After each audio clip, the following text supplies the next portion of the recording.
Guys, welcome back. On behalf of everybody at Star Wars Helmets, Props and Costumes, I'd like to say a huge thank you to Dominic Pace we have here, aka Gekko from the Mandalorian series. Dominic, hi, thank you for your time. Great to see you. And how's life at the moment? Well, thanks for having me. Hello to all your listeners. I'm doing okay. Just eager with anticipation. We've got a major national tour throughout the country. We're going to be covering 35 states from all the way from Hawaii as far southeast as Miami in Florida, as far northeast as close to the state of Maine. From now until August, really excited. Just appreciate the fan base and happy to be here. Happy to be part of the universe. Oh, fantastic. And when does the tour start? April 8th in Hilo, Hawaii, the big island of Hawaii. So really excited about that. And then April 24th, we'll have a nice little homecoming here before we kick it off here in Los Angeles at a store called Frankensons. For any Star Wars collector, really a place to visit if you're ever in the Southern California area. So really excited about that. And then we go up to Northern California. Oh boy, then we do a little quick round trip to Arizona, New Mexico. And then we start the big tour starting June 20th. All the way to August 22nd. We're probably going to be hitting off a comic book store almost every other day on that tour. So really excited about that. Oh, that's fantastic. It sounds amazing. I'm sure it's going to be. And you're going to share the experience with your eldest son as well? That's correct. You know, in the day and age of social media right now, it's hard to kind of get their attention. So the one things that, we keep mentioning is just unplugging and just enjoying. I mean, there's so many pop culture sites, historic sites, similar to England. I mean, whether it's, Leavesden Studios, or you've got so many historical sites. One in particular I'm dying to see is Churchill's Bunker, my grandfather being a World War II veteran. But we're going to hit some historical sites as well as pop culture throughout our tour. So it'll be a little bit of work and a little bit of play throughout those 2 months. I'm sure it will be valuable life experience as well for the two of you. A great time to bond. So, first of all, I have to say, Dominic, were you a big Star Wars fan prior to The Mandalorian then? Yeah, absolutely, without question. The original 12 figures in 1980 and about 30 minutes north of New York City. That's where I grew up, and that's what my mother got me, not to mention that iconic Cantina playset. And, it's just hard to imagine before social media, before our little iPhones, that, you can just have hours and hours of fun. In 1983, one of my favorite Christmases was having Jabba's Palace and all those awesome side characters. We love Star Wars side characters, the Gamorrean Guard. We got Weequay and Klaatu, people who are actually my friends now, which is really awesome. But just hours and hours of fun.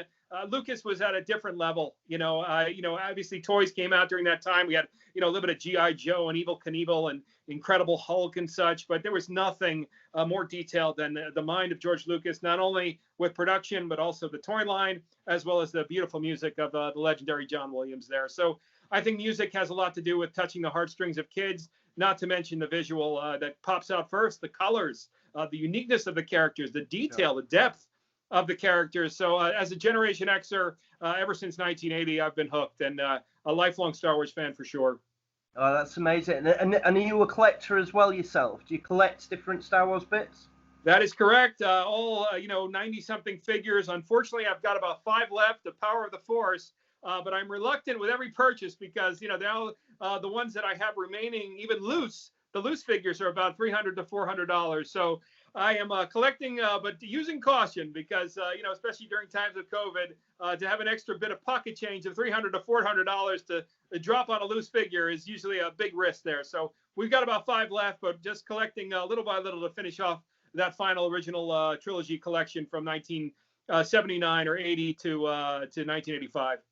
No, fantastic. And is it the just the action figure side that you collect as such, or? Yeah, it is. Unfortunately, in Hollywood, it's similar to maybe London or in New York City. Unless you've got millions and millions of dollars, we only have so much space. So for me to want to just collect ships, I would need to have, a really nice big man cave and such. So for me, I love the figures because I've got a nice glass case in my other bedroom to where, able to display them so you can enjoy them, but also at the same time limit on space as well as money, because I think every Star Wars collector knows you can get pretty carried away, especially with that Black Series line there as well. No, absolutely. And Yeah, it varies, and I know I used to collect the action figures. So I was the same when I was a boy. I grew up getting Return of the Jedi. Originally, that was the first Star Wars film I saw at the cinema, and I did it a bit back to front because of my age. But yeah, it was Return of the Jedi, then Star Wars, and then Empire. But yeah, I pretty much anything Star Wars is just there's just too much there. It's Yeah, sort of knowing where you stop and drawing a line, I think. yeah, 1983. It was a magical time to be 8 or 9 years old, and that was actually the first time that I ever heard an applause in the theater. And I'll tell you, that was when obviously Luke saved the day on the skiff, and I'll never forget it. I'll never forget that packed audience, people applauding, and it just the writing, everything, the detail of it, and to watch it at that age was just so magical there. No, it's fantastic, and I think we were so long. It was sort of 30 years from Jedi ending really until the last trilogy, Yeah. and it was that magic. I mean, I felt it myself going into the cinema, not knowing what to expect, but knowing that it was going to pick up from where it was on, from a childhood basis. So to know that I was going in and Han Solo and Chewbacca and all these great characters were going to come back on the screen was just phenomenal. And for me personally, anything Star Wars is a good thing. There's no such bad thing as anything. That's it. Anything Star Wars gets a big thumbs up from me. So for yourself then, Dominic, obviously big Star Wars fan, from being a young boy, like so many of us are and have been. How then to obviously being cast and then starring in The Mandalorian within the Star Wars universe? How did that happen? Well, I've been a character actor for 25 years, and please, I hate to use the word star. I said the only thing that's really why Star Wars is so special is because even the side characters have their own sort of star, but I always get a little self-conscious with that word because side characters, again, have their own sort of infamy within themselves, but by far one of the stars. I've been at this for 25 years. I've been a working class actor. If you go on my IMDb page, you can see just a history of credits ranging from small roles to starring roles in films, independent films. I take everything. This is not an easy business. I'm one of those few actors where I roll up my sleeves. I take every opportunity that I can under the sun in order to make ends meet. And to keep it going. One of those little odd sections of entertainment is working with prosthetics. So originally, I actually doubled and stood in for Frankenstein on Van Helsing. And that was actually with an English gentleman. He's one of my dear friends now, Will Kemp. He's a very talented actor. He played Wolfman in Van Helsing. And we ended up doing a film about 5-6 years ago together called The Midnight Man, which is still running on Amazon there. So I started with those prosthetics, and then it led over to Bright with Will Smith.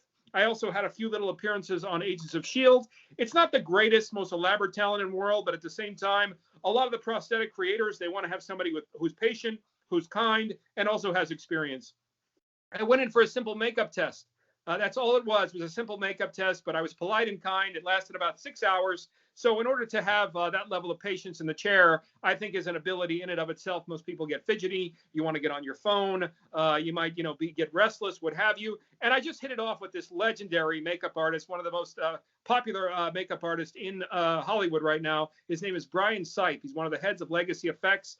He has his own makeup line as well. And he actually headed up Drax. He created Drax for Guardians of the Galaxy. He did probably about 90 different prosthetics for every Avengers or Guardians of the Galaxy film because they had to basically burn each one or melt it down, after the end, after usage. You couldn't use it again. Amazing, incredible talent. And because of the bald head, because of my patience, during episode 1 and 3, there were all about 25 different bounty hunters, but he gave me the most extensive makeup. And just so happened to be within the Star Wars universe, which in and of itself was a dream come true. But when you do that amount of extensive work for a Star Wars character, they end up sort of getting their lore of their own. And I don't think they had any expectations for Gekko. I think it's on a small scale, sort of similar to Boba, to where in '83 they threw him in the Sarlacc pit and didn't really expect him to have much more of a life after that. But Gekko's kind of taken on sort of a popularity within him, his own right. And I just can't tell you how much I've been enjoying the Joyride. At the same time, using it for positive things within the Star Wars community, as well as helping small business throughout our country right now. There's definitely parallels there with Boba Fett. By far, I mean, for a character which had such minimal screen presence, if you like, the fan following is phenomenal, and then again now with the it's only franchised to where, when you collected in the 80s, if you had Jedi Luke, you had to get a Gamorrean guard, you had to get Klaatu, you had to get Weequay, or Squidman, or Walrusman, or Hammerhead. It is the only universe, and that's why I'm forever humbled by it, because even in Marvel or DC, I mean, unless you're the Hulk, Thor, Wonder Woman, Aquaman, people really don't. You see, you go to Walmart and you'll see, those characters still sort of lingering, the side characters that usually aren't ever picked up.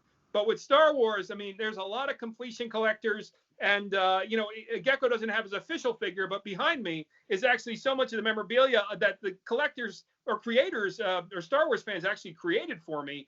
It's just amazing in terms of the fanatics. And I can't tell you how grateful I am to be a small part of that there. So having two sons as well, Dominic, are your boys Star Wars fans as well? Have they grown up loving Star Wars? They are. I got to say, I feel a little bit bad for today's generation, because it's a compliment, I think, to Hollywood in that there are so many great $100+ million budgets. The thing I think that made it so special for Gen Xers and baby boomers was that there was nothing comparable to Star Wars during that time. Sci-fi movies, I hate to knock myself, but I did a shark movie on Sci-Fi Channel. But what the connection that I have with that is that sci-fi movies during the 70s were very cheesy. They were very corny.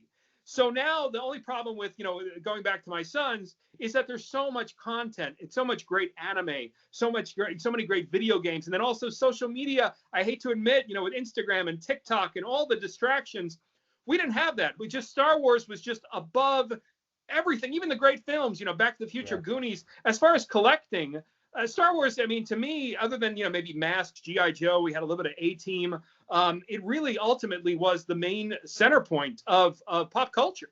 So they're fans, but it's just one of those things to where Generation Z, Generation Y, what have you, whatever you call them now, millennials there, it's just been a little diluted because there's so much content. So they're definitely fans, but nothing as passionate, I think, as the 30 and over crowd, especially of us guys there. And do they understand that obviously you've done a lot of different films and appearances before, but there's nothing that's going to draw the attention, as the role in The Mandalorian now and within the Star Wars universe. I think once you're within the universe, that's it. You're almost immortalized within Star Wars. Do they understand that and see a difference, or? It's been a very priceless father-son lesson. I think one that's starting to become a little bit much for them, because they hear it over and over again. But the one thing that I'm teaching them now, in society right now, there's a lot of debate over privilege, the word privilege, who has the opportunities, who doesn't, why do they have the opportunities, etc. The one thing that this is sort of turning into, aside from just being an iconic Star Wars character, is the fact that there were 25 bounty hunters there for 2 weeks for season 1, episode 1 and 3. And the one thing that I've been teaching my sons is that sometimes the smallest of opportunities can create so much amazing greatness through not only your own motivation, but also at the same time through helping others. And it's one of these lifelong lessons. I don't have personally, to get personal, I don't have a life insurance policy, but the one lesson, believe it or not, the center point that I want to teach my sons, if anything were ever to happen to me, is that one important lesson that, listen, life isn't always going to hand you, a silver platter there. You have to sometimes be able to make do with what you're given. There's a beautiful movie with Leonardo DiCaprio called Wolf of Wall Street. And at the end, it's based on a true story. The gentleman, he's at a conference and he has this normal pen. And he says, why don't you sell me this pen? Sell me this pen. So if you go around the room, 99% of people are going to look at that pen and they're going to say, well, what am I supposed to do? It's just a pen. I don't know. I don't know what you want from me. It's a Bic pen. but then there's somebody else who can take that opportunity and say, hey, there is gold within this. And I think it also translates over to the stories of Yoda, to where, it's do or do not, do not try. And also at the same time, judge me by my size, do you? Judge me by my screen appearance, or the amount of screen time that I have. And I think there's a lot of beautiful lessons through in the stories of these side characters, not to mention believing in yourself. The one beautiful thing, the parallels, that why we like sci-fi movies. It's not just about the pew pew pew and the ships, etc. One thing that I think is so inspirational, X-Men I think really focuses on this as well, is Gekko is one of a kind. He doesn't look like anyone else. Sure. And the one thing that I hope that some of the fans take from it is that whoever you are, woman, man, whatever race you are, to be proud of that and to embrace that.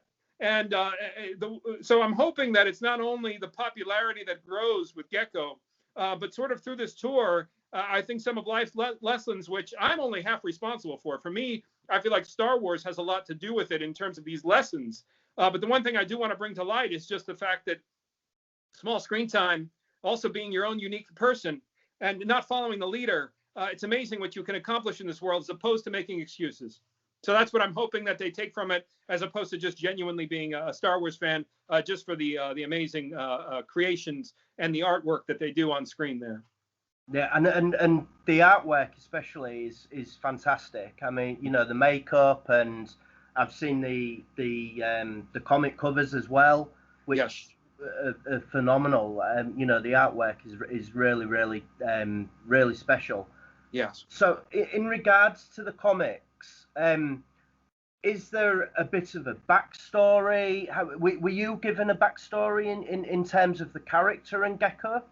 Yes. Well, as far as that, I mean, ultimately with Lucasfilm, as far as officially, all we know is that he's a member of the Bounty Hunter Guild. He's a one-of-a-kind bounty hunter member who also works under Grief Karga. But that's the magic of the fans. Marvel took a strong liking to the look of the character. They hit a little bit of a roadblock because Star Wars, or Lucasfilm, actually wants to just hold on to all the cast members right now, all the characters, because I think they have plans for him, or all of the characters within either live action or throughout their own comic book series. So they didn't want this one comic, very popular comic right now next to High Republic, called Star Wars Bounty Hunters, to use him. The fans last October from the tour, they took such a liking to Gekko. A few of them got together, one who actually fleshed out my Wikipedia. And he said, Dom, he says, if anything, we'd like to put together a comic for the character, almost sort of like a little bit of fan fiction. And then the light bulb went off, because I not to toot my own horn, but it was such a successful trip in terms of helping out small business and to meet so many people during this sort of dark time and in the entire world. I said, what a great opportunity, as opposed to go around signing autographs of my photos. Again, it becomes a little redundant, to be able to offer this comic book to sign as well. And the creators did such an amazing job. The illustrator was from Romania, the colorist from Brazil, the writer from the state of Maryland. And I just can't tell you how excited I am and how humbled and honored I am that the fans would go out of their way to such an extent to want to create their own backstory of the character as sort of a symbol to want to see more of him throughout the Star Wars universe there. No, it's fantastic. And is there any idea at the moment in terms of which way the story goes, its longevity? Yes. Or... as far as this is a one-off issue, and it takes place after the standoff at Navarro. The way that the fan fiction creates is that he did survive. The writer was very passionate about wanting to create this character's planet. It's one that we've never seen before, a planet of Sharadan. So he's on his way to Sharadan, where he encounters an old nemesis. And that's where issue number 1 starts. You can get it at GekkoTheBountyHunter.com. It ships internationally as well. But really appreciate everyone's support. The artists also went out of their way to create 4 different variant covers. So there's 4 different beautiful covers to your liking there. And like I said, we're excited to go in person to be offering this up to a lot of people in the States. But it's definitely available internationally. And we're hoping to fly out to England at some point to do an appearance as well with the comic there as well.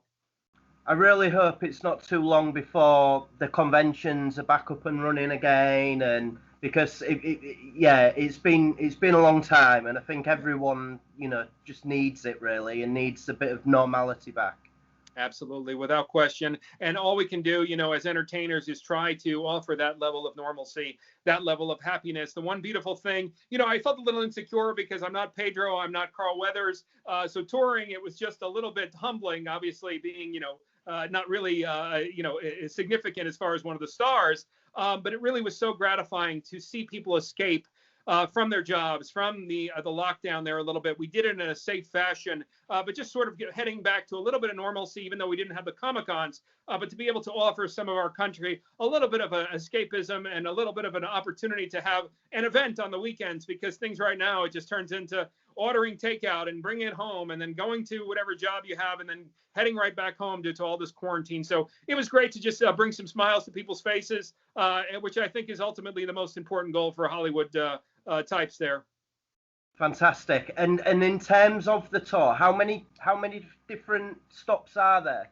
We have over 60 different stops, 35 states. I'll probably be driving through, I want to say, about 45 different states out of the 50, wow, including Alaska. We're flying out to in late May. And then April 8th, we are going to be over in Hilo, Hawaii. So that'll be exciting. My boys have never been to Hawaii. They really are giving us the VIP red carpet treatment out there. So we're excited to support them as well. And 15% of all the comic book autograph sales are going to the store. And I can't tell you how happy I am to be able to help a lot of the non-essential businesses out during this time there. And what can the guys expect then coming into the store? Seeing you there, obviously, you're going to be signing the comics and sign the comics. I couldn't be more fan friendly. I hate to sort of one up my peers, but the one thing I've never been a fan of is charging for a photo. I don't charge for photos. I only charge for the autograph. It's a humble 25 to 30 American dollars. So really cost friendly for people who are going through a hard time. I did have situations where people would come in, they didn't even purchase, but they just wanted to take a picture with me. That's just sort of been an honor for me to take a photo. For you to want to take a photo with me, that's an honor. So as opposed to some of the other peers, I don't charge for that. So it's really a fan-friendly sort of experience, a way to give back. But as always, of course, appreciate everyone's support with all the product, the photos and the comic books. And it's a 12 to 5, usually p.m. appearance. And sometimes the weekdays, we go till maybe 7 p.m. We take photos, people ask questions, and that's it. It's just a fun time there. The 501st Legion, Mandalorian Mercs, the Rebel Legion, a lot of some of the other costume groups will show up all in gear. I always give them a complimentary print just for going out of their way and in terms of getting dressed up and festive. So it's really just a fan-friendly event, and we're excited to be able to embark upon that with my sons there this year. I'm going to take one son for the first half, and then the last third of it, my other son's going to meet me up because he's got a few baseball obligations before that there. And as a big Star Wars fan yourself, how do you feel about The Mandalorian? I can guess it be quite surreal when you're in it and you star in it, and then to see it on the screen, it must be quite. I can only imagine it being very surreal. Yeah, I mean, the question particularly though makes me think of John and Dave, where I just feel like they're fans like us. I think they're just really, they have their thumb right on the fan base. They know what we love. They know that they love those Easter eggs. They know that we love the Easter eggs. They love the backstories. They know that they love the depths of the side characters. They love to have those little stories to be able to expand the universe and give it more texture. But not only that, I mean, John, the writing of Dave, it's just all about going back to old Hollywood, which is simply an adventure, having fun. And that's what they've given us. It's such a blessing. Obviously, everyone who's seen the ending of season 2, that was more than a gift, I think, for so many of us fans that are 30 and older. But they just have their thumb on good, pure entertainment, what we grew up with. Robert Zemeckis, you've got Joe Dante, you've got Steven Spielberg, George Lucas, James Cameron. It was just about fun. And I hope that Hollywood gets that message that that's all we want to go back to. People don't want to, have all this preachiness or these agendas, what have you. Regardless of whatever your beliefs are personally, it's more about just entertainment and escapism, because we all sort of go through that stress there, Yeah, no, for sure. And where do you see the Mandalorian franchise going? Because obviously it's huge. It's blown up. I think I don't think I've come across any Star Wars fan that has a bad word to say about it. Honestly, it's all positive. I think it's a beautiful formula that Dave and John have, and hopefully they'll stick to that, which is basically bringing in a little bit of the old world of our old fans in terms of the backstories. Hopefully with the Book of Boba, we're going to see Bosk, Forlom, Zuckuss, hopefully Gekko, but also at the same time, moving to the future and maybe creating really good villains, creating good Sith, creating good Jedi, to where those stories are compelling and it's not just on the surface visual. But John and Dave, they've shown us through the first 2 seasons that really they have their finger on quality and content and texture of the characters. Again, I think a lot of fans are similar to me, to where it's not just about sci-fi. I think that sort of falls flat after watching a film, even with the highest of budgets, one time. It really what has that texture to where it sticks with you and want to come back to it is really the parallels to life, and also having that texture of character development. And I think they really have a gift for being able to do that and give that to the fans. For sure. Well, I think from my point of view and everyone, we're just excited to see what unfolds next, basically, and wait for season 3 and the Book of Boba, and there's so much. For me, we're being spoilt at the minute as Star Wars fans for such a nigh on 3 decades. By the prequels, we had nothing really, and now for me, I think any Star Wars is good. We went too long without it, so it's fantastic. Well, Dominic, I want to say on behalf of everyone at the group, thank you ever so much for giving us your time. I wish you every success with the tour. What we'll do is get some links up for all of you guys. Get straight on, get your comics ordered. I know it's the website's already crashed once. Yes, it's up now. So get it while it's hot. Opened on Friday and it's already crashed.